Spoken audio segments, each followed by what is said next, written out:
उमा भारती जी, मेरा प्रश्न आपसे ये है मैडम कि जिस तरह से भगवा आतंकवाद की एक थ्योरी को फ्लोट किया गया, हिंदू आतंकवाद की थ्योरी को फ्लोट किया गया, आज वो पंचर हो गई पूरी तरह से कोर्ट के सामने। क्या कहना चाहती हैं आप कांग्रेस के उस दौर की सरकार? पंचर हो गई क्योंकि इसके जी हाँ, इसका कारण ये था कि वो मुस्लिम वोट बैंक को इकट्ठा करना चाहते थे, सत्ता में बने रहना चाहते थे, और सत्ता में बने रहने के लिए उनको लगा कि हिंदुओं का डर बिठाना पड़ेगा मुस्लिम समाज में, तो हमें भगवा आतंकवाद की थ्योरी क्रिएट करनी पड़ेगी कि ये बहुसंख्यक समाज जो है ये भी आतंकवादी है। और ये डर पैदा करने के लिए एक घटना घटी मालेगांव में, और उस घटना के आधार पर जिन लोगों को पूछताछ के लिए पकड़ लिया गया और जिन पर ट्रायल चले, उनको इतना अत्याचार, एट्रोसिटीज़ की गई, और उनको ये मजबूर किया गया कि वो नाम ले दें कुछ लोगों के, जिसमें राष्ट्रवादी संगठनों के कुछ वरिष्ठ लोग हों और बीजेपी के कुछ वरिष्ठ नेता हों, कि इन लोगों के कहने पर ही ये पूरा एक समूह है जो काम कर रहा है। समय पर साध्वी प्रज्ञा जी को जो स्थिति बनाई गई, कर्नल पुरोहित को तो बहुत टॉर्चर किया गया, साध्वी प्रज्ञा को भी भयानक टॉर्चर सहने पड़े, लेकिन उन्होंने तय कर लिया था कि हम ये नाम नहीं लेंगे।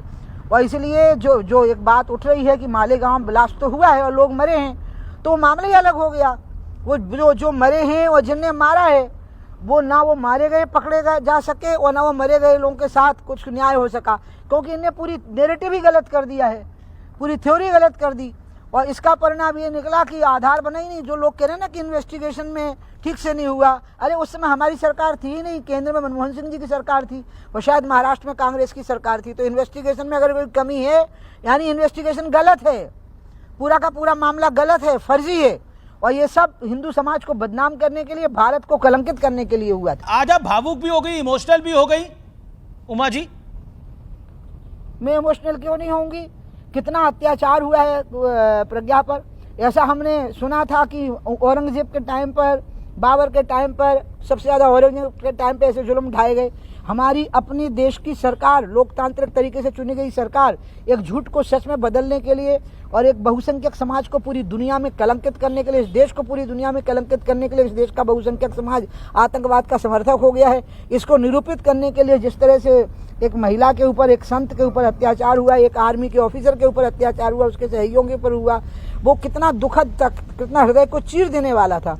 तो मैं तो जब प्रज्ञा को पहली बार मिली तब भी मैं बहुत रोई थी, नासिक की जेल में बहुत रोई थी। बल्कि प्रज्ञा ने मुझे समझाया था, इतनी तेजस्विनी महिला है वो, शेर जैसी, दुर्गा जैसी।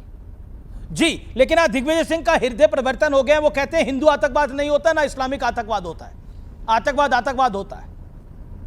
तो दिग्गी राजा को आप क्या कहना चाहती हैं? अब मेरे बड़े भाई हैं, मैं उनका कभी मजाक नहीं बनाती, बस मैं उनको यही कहूँगी कि भैया एक बात पर टिका करो। जब आपने कहा था ना कि भगवा आतंकवाद, तो आपने को याद नहीं रहा कि आपके पिताजी और आपके परदादे जो राजा थे वहाँ के, वो भगवा पाग पहनते थे, पगड़ी, और उस पगड़ी पे आपने कालिख पोती भगवा आतंकवाद कह करके। आपने अपने पूर्वजों को ही आतंकवादी कर दिया। आपने अपने पूर्वजों को ही आतंकवादी कह दिया। नर्मदा जी में एक बार और स्नान कर लो, गंगा जी में स्नान कर लो। बहुत बहुत शुक्रिया उमा भारती जी।